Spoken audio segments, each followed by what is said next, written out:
God made my life complete when I placed all the pieces before Him. When I got my act together, He gave me a fresh start. Now I'm alert to God's ways. I don't take God for granted.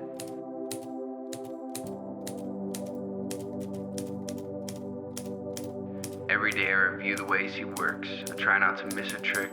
I feel put back together, and I'm watching my step.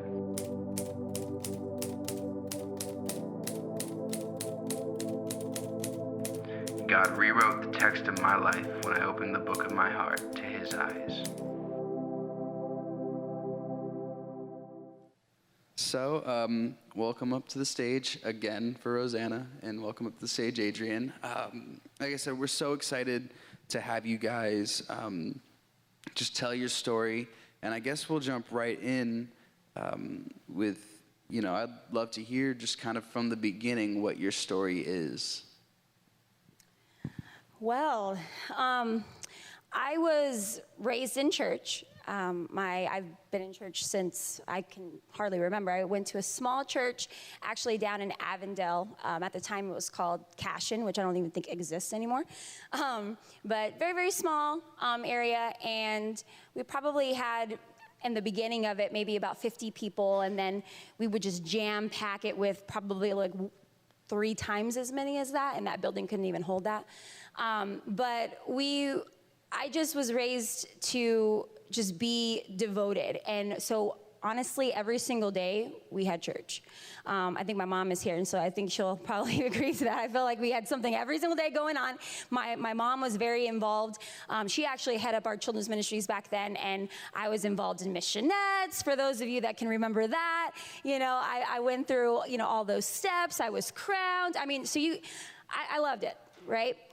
Well, sometimes I feel like it happens easy for us where we kind of go back and kind of be with the world and go with what they think is awesome. And so I probably was about in 8th grade going into high school, and I just started to branch out and really want to do my own thing. I really thought that, I was kind of over the whole idea with going to church. And I mean, I would go because my mom, she was like, get up, you need to go. And I'm like, geez Louise, of course, So, I would.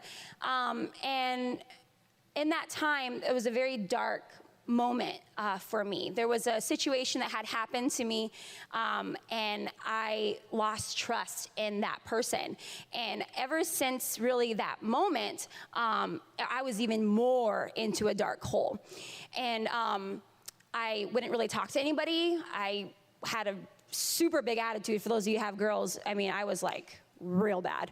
I always had to argue. I was just kind of ugly. Really just an ugly personality. And it was actually my mom and my aunt, which some of you guys know here, Joy. It was with them not losing sight of and remembering of who I was and really what I'm capable of doing. And our church, we ended up, that church ended up actually closing its doors, and I was invited to a youth activity. And my cousins, they had went to this church, and they're like, you gotta come. And so I'm like, okay, sweet, So I go, and I loved it. I was like, whoa, like there's a lot of kids here, and this is totally different than what I can remember for me. And I just really liked the vibe and the atmosphere.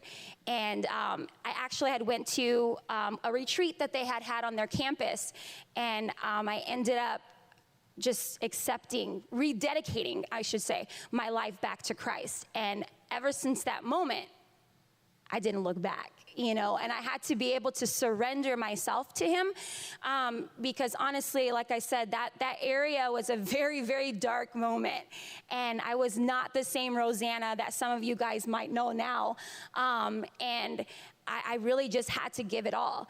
And now, I mean, we ended up coming to Camelback, and which we'll get into that in a little bit, and I started to just I think I was 17 years old or 16 years old when I started coming here. And I started getting involved into the children's ministries. I had a little dance crew. We would perform. Actually, Wesley here, he was on my worship team, you know, and so it's so amazing to be able to see, you know, what God has done, not only in my life, you know, it's sometimes we think about like, man, like our areas in our life, it's not that big of a deal, but he's ready and he's willing. You got to go and you got to reach out, you know, got to reach out to him. And I had to learn that the hard way at first, but I got there, so. I don't think learning that the hard ways, I don't think many of us are strangers to that. I think even a lot of us that grow up in church, that's something that we have to learn the hard way. If you guys were here last week, I talked about my story a little bit, and I had to go through something very similar, and I had to learn the hard way, the really hard way, that, you know, when you are on this, like a certain path, like your life is going to go a certain way. And my dad always says, you know, show me your friends and I'll show you your future. And I think that's something that we can all relate to a lot. And kind of tying into that, Adrian, let's hear your story. I must ask you a question first. Oh, jeez. No, if you, sorry, my bad. Sorry, we were a little shocked with his mustache when we came back. So my name's Adrian. I grew up not in church. I had the church sprinkled into my life at certain points. My mom grew up Catholic. It wasn't involved Catholicism, but that's kind of it. We were going to go to a church. We were going to go to a Catholic church. So I kind of had that, but I didn't. And then my aunts are apostolic, and so I would go to church in California with them sometimes. And so I got some of the Bible stories and some working knowledge of God, more specifically. Not Jesus, but God. And so from there, I just kind of lived my life. And about 19, I lived with a friend, his dad and his two brothers. And I always got straight A's in school. I did really well. And so we kind of got into it when you live with 5 men or males. We weren't men at that point, you know. Things happen, and especially with 3 brothers and then myself, who was like a brother, it just, there was a boiling point, and I realized that I wasn't doing what I could be doing in life, sitting at his house, not in college, no job. And so I got really frustrated, and to alleviate frustration and release some of that, usually I'll get built up and I'll cry or get angry and do childish, you know, have a tantrum. And so I had left, and I wanted to cry and I couldn't, and my base instinct was to ask. So I looked up and I said, why won't you let me cry? And I don't know why I did that, not having that deep or that any relationship with God really, but that was where I wanted to go. That's who I wanted to talk to. And so I walked around, and I ended up walking to my mom's house and praying, and my theology wasn't on point, so I felt like God had turned his back on me and left me. And so now that I'm older and in the church, I realized that he was always there with his hand on my life, and it was me who had turned my back on him. But that started God's draw and God's call on my life at 19. And so I was also interested in meeting a significant other, and so I started, you know, talking to girls, and they just all happened to have different backgrounds and different beliefs. And so I was talking to a Mormon girl, and I started going to her church, and they started talking to me, and it just didn't fit, the relationship, and then even more so what they believed, and it didn't fit in what I thought. And I had gone to St. Mary's my freshman year, and again, it just wasn't a fit for me. And so I ended up meeting, I got a job and I was working, and I ended up meeting a girl, and I wanted to hang out with her, and she said, yeah, we can hang out. And so I was hyped, and she was like, you can come to my church on Sunday. And I think she thought that was a deterrent, but she didn't know that I was looking for a church. So it worked right into my plan. And so we came Sunday morning. I text her and I say, hey, what do I wear? You know, she's like, just dress how you want. I'm like, yeah, okay. So I got dressed up, real dressed up. I wore some Air Forces, some jeans, and a nice white shirt. You know, I felt like I came in looking spiffy. And I walked into the back, and there was this If you guys have been here for a while, there's this hippie-looking guy up on stage singing. It was Brian. So I came when Brian was worship pastor, and he was singing and he was rejoicing in such a joyful way, and I was like, man, I instantly liked it, and I got to sit with the girl and her family, and it was one of those things where she obviously went up to, I think Pastor James was actually speaking. Pastor John was leading, but Pastor James was speaking, and she obviously went to Pastor and told him about my life because he was preaching about it and how I needed Jesus. And so that was the start of it, of me starting that journey to Christ and just beginning the walk to coming here. Now, there's always two sides to a story. Roseanna, what's your side to when you guys met? Because when you've told it in the past, it's not quite the same as Adrian, how Adrian tells the story. Well, like he said, we did meet it. It was actually my first job, and you guys remember Shoe Pavilion?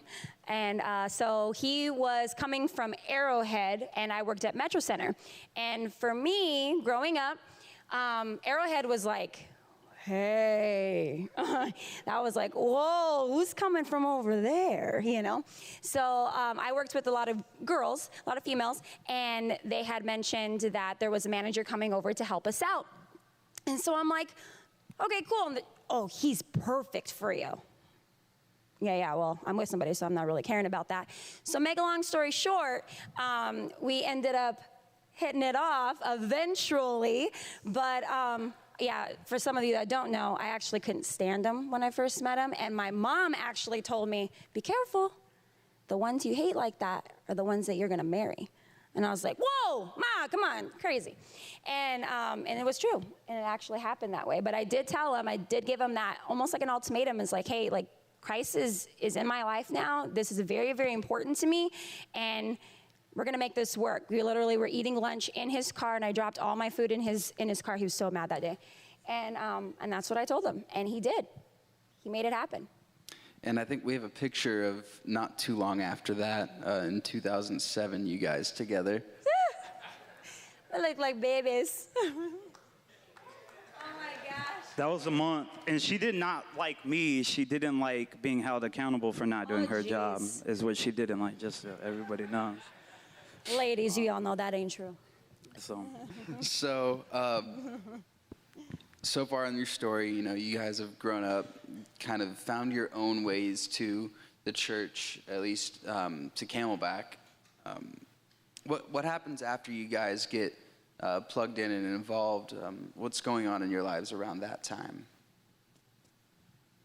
So for me, I got baptized pretty early on. I've been here for as long as we've been together, so about 12 years. And we got married in 2008, so almost a year after this picture, we got married, and about a couple months after that, we got baptized together. And I would come to church, but I was definitely a cultural or nominal Christian. Like if you asked me what I was, I would say a Christian. I would check off the box. I came to church. I prayed, when I wanted or when I needed God. I, would read some things in the Bible. But I was a nominal Christian. And in that, I wasn't doing what men are called to do in a family setting, which was lead my family. And so this is almost like a challenge to every man out there, is that we're not called to just come and sit in the pew and check off a box. We're called to actively lead our family in a pursuit of Christ. And when you're not doing that, it will reflect in your life, and Christ will give you, the Spirit will give you the power. Christ is giving you an example, and God is walking with you, and so we just have to be obedient in doing that. And I wasn't doing it up until about, I would say, 3 years ago. So for that first 6 years of our marriage, we've been married for 11 years, it was rough because I wouldn't want to come to church. She would get up, she would get ready, she would leave, and I would pretend to be asleep, and then I'd wake up and watch football or do what I wanted to do that day, and I got my time to myself. And but it really stressed our relationship, especially in those first years of being married. And even in the church, I wasn't doing anything.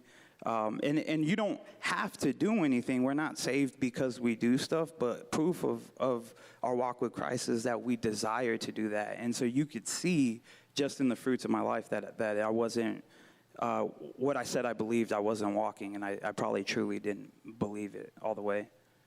Yeah, for sure. I think that I would just, because I was, like I said, I was raised in the church, so I felt for me that I was called to do these things. And so I was always involved. I wanted to be involved, and I wanted him to do that with me.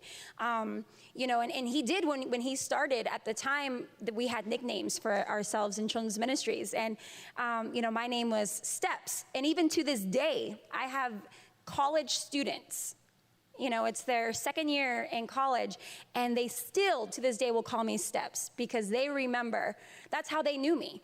And we actually, and his name was Knucklehead. Do you remember that? At the time, Stomp the Art, it came out, you know, Knucklehead. No, anyways. But, yeah, so I think that once we put Christ in our marriage first, it really, truly made that impact, because then we could really focus on one another and be like, because at first we were really focusing on each other's faults more so than anything. And I will admit that I was probably honestly the biggest one when it came to that. So I think definitely I would agree with you, putting Christ into that center focus. If I could so 3 things. Knucklehead was perfect because I was a knucklehead and I didn't follow Christ's way I should. So little, you know, it was a funny joke, but it was true. 2, her calling, I felt, has always been with children. She's a teacher as well, and you can see the effect that she has on kids. And so I do my best to help her do what she's called to do, because it deeply affects the kids that she's in contact with. And one thing that I noticed, and it's been more recently, is in my challenge to men that we're supposed to lead our wives and be the head of the household. There's a certain way we're supposed to do that, and it's in a loving way. And when Paul tells us to do it, he says, do it as Christ loved the church, in a sacrificial way. So we're not supposed to be domineering and I'm the boss and you listen to me, but we're supposed to lead by example, by sacrificing our lives for our family and for our wives, and sacrificing it to Christ as glory to him. And so that was just something. But it's crazy because since the fall, since Adam not taking responsibility for his wife, Christ has used women to bring men. He used the woman at the well, the Samaritan. He talked to her, and she went back to town and called everybody, and she was bringing them to Christ. And then once they found Christ, they told her, you know what, it's no longer your story, but Christ who saved us. But he used her. And then even in the resurrection, he used Mary. I think it was both Marys. They saw that Christ had risen first, and they ran back to the disciples, to the 12 that should have been prepared for this, and they weren't. And they called those men to the grave to show them. And so that's because of Adam's fall that Christ has used women in a powerful way to bring men to do what he's asked us to do. And so there's a cohesiveness that we have to, in our families, also do. And he did the same thing with my wife. He used her to bring me to him. And now in that, he's asking me to now take the reins and to walk with her and also guide her. And so we need to do that, not just with our wives, but with our children too. Yeah, my grandma used to say something that, I mean, she said it for like humor, but there is a very big element of truth to that. And she said that, you know, the Bible calls the men to be the head of the household, or the husband or the boyfriend to be the head of that household or relationship. But the other thing that isn't really focused on is that the wife is the neck, and she turns the head wherever she wants it to go. Amen. Amen. And supports it, because without a neck, you know what I mean? And I have a strong neck because my head is big. Oh. But yeah, so They got a big head. mean, what I love about you guys is there is a big element of Roseanna just growing up and being very committed, and then, you know, Adrian, you getting saved. But not really committing as much as, you are now. Something that you said the other day, which I loved, is just the way you phrased it, is that you said 3 years ago, God changed your heart. Can you talk a little bit more about like what you meant when you said that? Yeah, so for those 6 years, I was just, like I said, checking the boxes. I would show up every once in a while. I think there was 2 years where I didn't step foot on this church. And it really started with pastor had sent a sermon, and I'm a thinker. I'm analytical, and so faithfully on faith, I believe the gospel. But there was just some intellectual points that I was having trouble with, and pastor had sent a sermon to Danny. Danny had forwarded it to me. I didn't listen to it, and then a year later, it was like I was ready and I listened to it. And if you've seen A Case for Christ, it's a lot of those points. It's a lot of those points of history, of truth that the Bible did exist, that really had started the change. And then one day I was at church. I had showed up, and my Thea Joy came up to me, and she's like, "Hey, be here next Sunday. You're on for youth." And I was like, okay. And she was like, "No, I'm serious. Be here." And I was like, okay. And so that journey had started. But at that 3-year mark, things were happening where I could feel the Spirit asking me to pray for people or to do something, and I was hesitant in it. And if I didn't pray for that person, it was crazy, but someone else would go up and pray for them, and I could see that God's will was going to be accomplished, whether it was through me or through someone else being obedient. And we were praying one day, and Frank was praying, and he was praying for the youth. And, he said, if you want to rededicate your life or you want to give your life to Christ, raise your hand. And I felt that I should raise my hand. Every head was down, and there was no reason not to, but I didn't. I was fighting with myself that I didn't need to do that. And so he was continuing to pray, and I felt like the Spirit was telling me, like, fall to your knees, like worship.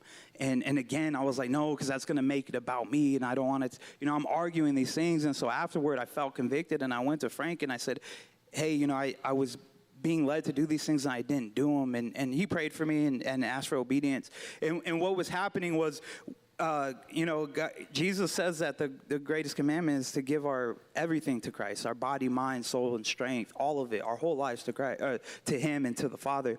And I wasn't doing that. There were certain things that I just felt that I could accomplish better than God would. I could fulfill myself better than God would, and I was afraid to give it to Him. And in that moment, I knew, like, I have to give Him everything, or I'm not going to be where I need to be, and I'm not going to be able to do what He wants me to do. And so I left, and I was going to pick up the kids, and I just prayed, and I said, you know what? In these areas that I'm trying to keep from you, take them. Don't, I'm giving them to you, but take them away from me and do what you're going to do. And I still struggle with them, and I have to constantly give them.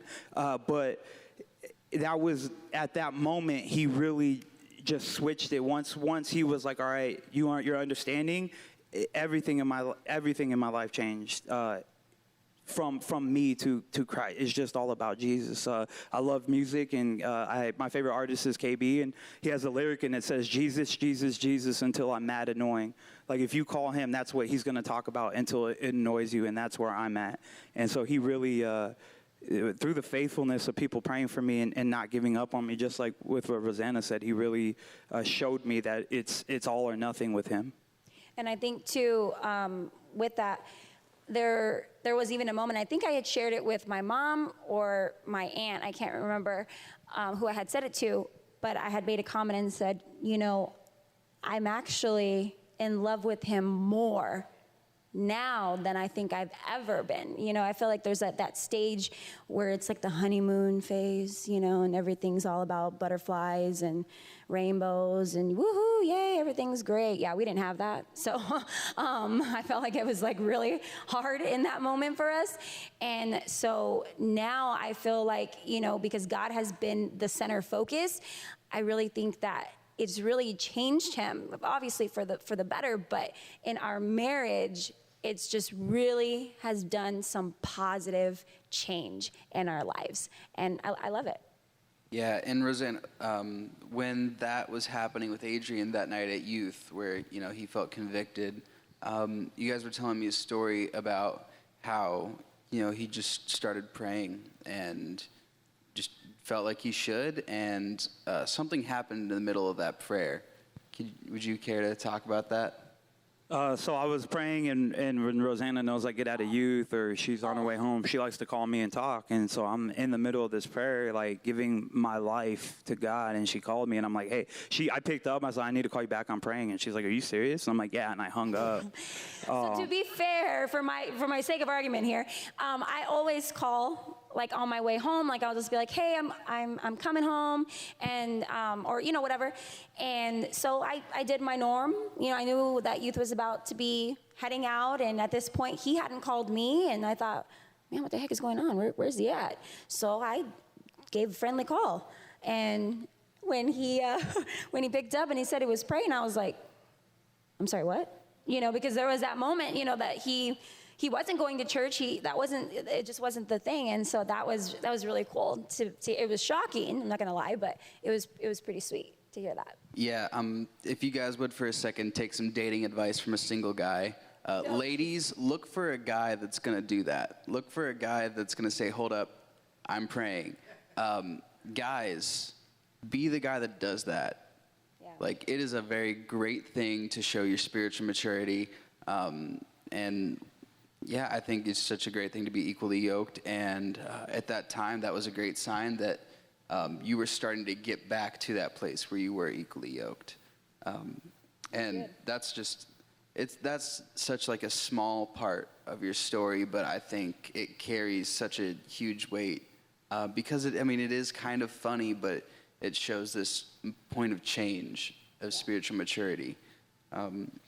Adrian, I wanted to ask you something else. You are, without a doubt, one of the most well-read people when it comes to theology and just knowing about different aspects of faith and Christianity. What pushed you to start to get into studying that? I just feel like it was part of the fruit and gift. Like, I love learning. Just whatever it is, and trying to master it. And you can't master or know everything about God, not even close. And so that's a gift I had. And so I think it was just amplified by him. Once I really gave my life, he opened a whole new just world that I didn't even know really could exist, and how deep we can dig into the Bible and just the things that we can learn from him. And you don't have to try to dig deep if you just faithfully just go after him. He says, if you seek me, you'll find me. And the more you do that, the more you think you know, the easier it is for him to show you that you really don't. But it's not in a bad way. It just is more and more beautiful. And so it was nothing that I just wanted to know. I just wanted to know, just like my wife, when you fall in love with something, you want to know everything about him. And I fell in love with what God has done. I will be the first to tell you that I am a sinner. I sin. I still sin. I struggle with it. I hate it, and I fight against it, but I do. But that sin shows me how glorious and graceful he is, how loving he is to continue to forgive me. But not just forgive me, that would be good enough. But he's given me a beautiful wife. He's given me a family at home. He's given me a church family that I get to come and see and shake hands and hug. And he just keeps giving, even though I really can say I don't deserve it. And that just draws me more and more close to him and wanting to try to find out why. And it's just because he's a loving father. But yeah, it's just his glory is too amazing to not want to get to know him. Mm-hmm. And speaking of that family, there was, if you guys were here or listened to the week that I talked to Danny and Tara, I asked them a question. Was there ever a time where you were angry with God? And I think that's a very important question to ask, because I think it's okay to experience that. It's okay to not know why something is happening, to question God, to ask him, because, you want your relationship with God to be one of communication and one where you're comfortable with it. So I want to ask you guys that, you had a situation with your daughter, Ellie. In that situation, did you guys find yourselves angry with God or just confused? So I feel for Adrian, since he's just really recommitted, he he's like awesome. And he can put things, not put him on the side, but he refocuses himself to know that Christ is there and, you know, everything. And he actually, there's moments where he even actually made me mad, because he even recommented like what my mom used to say when we were growing up, you know, well, you know, did you pray about it? No, man, like I don't want to hear that right now. And with Ellie, there was a situation, and for those of you that don't know, my daughter has a rare disorder, and it's called lymphatic malformation. And it's very, very rare, and honestly, it's even, her situation is even more rare than that because it's where it's located.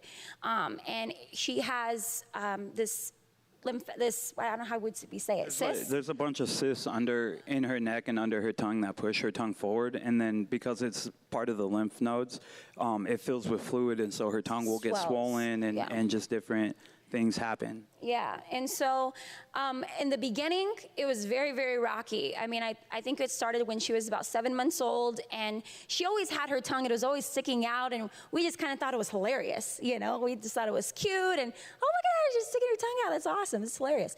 And as she was getting older and older, it seemed like it was getting bigger, but it wasn't, you know, that big of a deal until she got sick. She had a high fever, and her tongue swelled up so bad that it actually was hard, and it would bleed. And we were like, oh my gosh, like what is happening? You know, what do we do here? And, you know, so obviously we took her to the doctor, and we went through just so many different options. It was just back and forth. Well, it's this. Well, maybe it's this. And well, we're going to test her for this. And that came back negative, so let's test her for this. And so there was moments in her little life that it was just trying to figure out what she had. But through it all, you know, she was like, she's really tough. A trooper. They didn't initially know it was a lymphatic malformation. Her liver was enlarged, and with her tongue being swollen, they thought it was an even more rare disorder called MPS. And so we had to get tested for that. And that has, when you have MPS, I don't mean to put it like this, but you kind of have like a shelf life. Like you don't get to live a full life. And so that was the first diagnosis we got, which was stressful. The first test came back. So there's 10 different stages of the disorder, and you either have the one of them or you have all 10, and hers came back 5. And so they're like, it's not conclusive, you have to take another test, and they take 2 weeks. So we're going almost a month and a half without knowing what it was. It came back negative, and so then we kind of had to restart what's going on with it, and so then we finally got to the point where it's a lymphatic malformation, and we can treat and do these things. So. Yeah. Oh, go ahead. And kind of in talking with you guys about this, Adrian, you had just this level of maturity about how you look at just situations where people are praying for things like healing, and just praying for anything, really. Could you talk about your thought process behind, you know, how you pray for that stuff and how that's affected everything that's been happening with Ellie? Yeah, so I was at the prayer team, and I was praying, and I see these lists of people with hurts, and I want to pray for healing for them, and I want God to heal them, and sometimes, you know, that's what he does, and sometimes there's other reasons and other things that he chooses to do that for whatever, and so I'm looking at it, and it hit me that there's one thing that through everything we go through, and Pastor talked about it last week in Romans 8:28, is God will use all things for the good for those who love him. And so through every struggle and trial we go through, the best thing that he can do for us is draw us closer to him. And so as I was praying, I was like, your first prayer should be for these people to have closeness to God, because if he heals them, glorification. If he doesn't, they're close to a God that's going to bring them peace in the situation, and that's going to love on him and bring people. And so I had reached out and texted some people and said, I got this, this epiphany, I guess, that like our initial prayer has to be closeness to God. And then we reach out to him and we ask, God, can you heal them, or will you heal them, or will you do these things, but will you bring us closer to you? And we were struggling, and she's usually the calm one, but so Ellie's had 2 procedures, and the first procedure, she got up and her tongue was swollen and she was in a bad mood, but we walked out. The second procedure, they said, hey, you can come back. So we went back, and she was intubated, and she was still asleep. And she was perfect. This was right before that. So this is the picture we took before that happened. And then the next thing I saw, she has tubes in her throat, and she's asleep, and I was furious. And I'm usually calm, and, like, I know people are doing their jobs, and I was Switched roles that day. She was super calm, talking to the doctor, and I must have had this look because the doctor would not get near me. He was like, Dad, are you okay? And I was just like, dude, like, why does my daughter look like this? And in that moment, I had prayed. I walked up to her. Everybody was kind of gone. They had got her settled, and I said I was sorry to her. And I knew there was nothing I needed to be sorry about. I was just trying to make her better, but seeing her like that killed me. And in that moment, I literally sent out that text about praying for closeness to God on Sunday, and this happened on Monday. And so God showed me something and then immediately wanted me to put it in practice. And so it immediately came into my head, and so my prayer was, God, whatever happens, let me just be close to you so I can have peace from my wife and from my daughter. And so I ended up calming down, and it was fine. She's here at church somewhere. And you probably hear her yelling and being loud like her mom. So, but yeah, that was probably the one time I wasn't mad at God, but I did get shaken, and yet He was there with His hand on me, saying, "Hey, I gave you this thought so that you can use it today." And for me, that what stood out for that is because my scripture verse has been the same, like, honestly, for a couple of years now, but this year it was the main focus. And I think it's Matthew 11:28. And there's a part where it says, you know, are you worried? Are you tired? Are you burnt out? You know, and there's a phrase that it says, and I love it, and it says, walk with me, work with me, watch how I do it. And I had to be able to say that to myself, like He was telling, like, come on, walk with me, work with me. I got her. I'm right there, you know, because I was mad. And so that was that revelation or epiphany or whatever we want to call that for me. Wow. In you guys' story, just everything that you guys have gone through as a couple and individually, I think in the end, we can just look at, you know, your whole family, and we have a picture of just your whole family together, and just see the evidence of God's grace in that. You guys are just a couple that's so committed to Camelback, so committed to each other, and so committed to your family. You know, we're kind of running out of time here, but looking at the future, when I talked to you guys about it, getting ready, you just said simply that you guys wanted to continue to walk with leadership. And I think that shows so much about you guys, because there's, you know, the side of that where you're going to walk with leadership in terms of walking with the people that you see as your leaders. But then there's also, you're going to continue to walk with leadership in your family and continue to lead your family forward, both of you. You know, working as, you know, Adrian, the head, the spiritual head, but Roseanna, you know, the guide for that, the neck. And I love that. I think that there's truly no story like your guys's. And yeah, every story that we've told this week or this last month has been unique. But I think, you know, we wanted to close it up with you guys for a reason, because you guys have so much faith in what God is doing in your life. And you've been through some stuff, and you're still going through some stuff, and that's okay. You know, something that has been on my heart recently is it's okay to not be okay. Like, there's nothing wrong with that. But what you guys have done is you guys don't stay there. You know, even Jesus, like, paused and had some moments of, you know, kind of mourning in the Garden of Gethsemane. But all he did was pause there. He didn't stay there. He didn't camp out. And that's what you guys have been doing really well at, is stuff happens. That's life.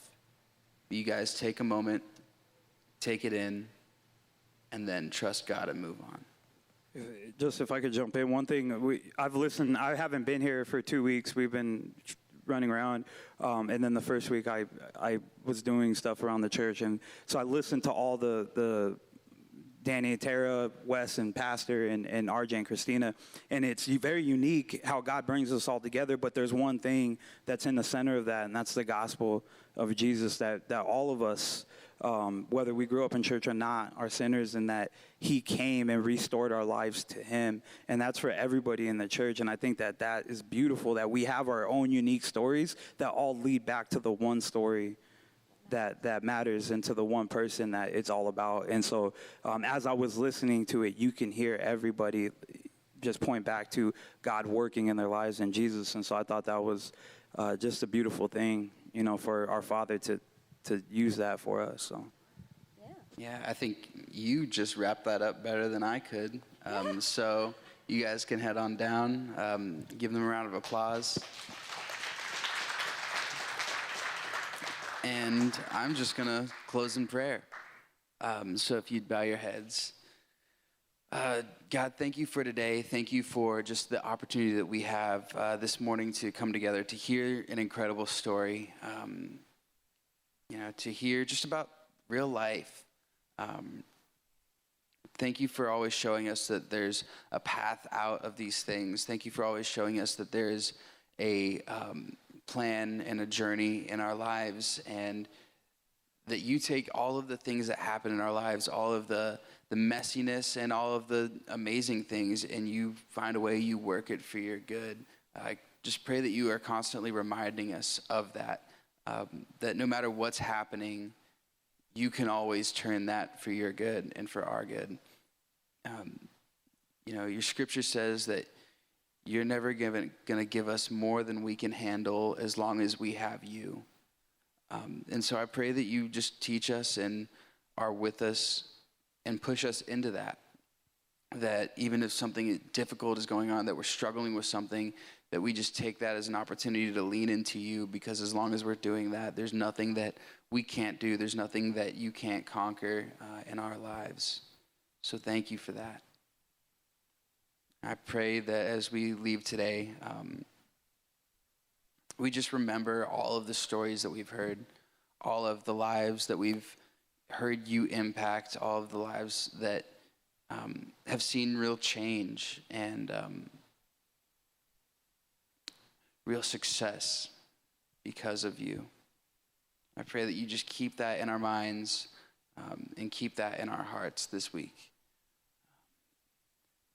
I thank you just for your love over all of us, for the fact that you came down to save us, that you thought we were that important. And so as we kind of head out today, I pray that you also keep that in our hearts, that if we see anybody that we feel you're telling us to talk to, that we talk to them. If we feel that you're putting it on our hearts to just pray for ourselves, that we do that, Lord. As we head out today, I pray that you're also just with us and with the people who weren't able to make it today, or the people who are coming in for our second service. In your name we pray, amen.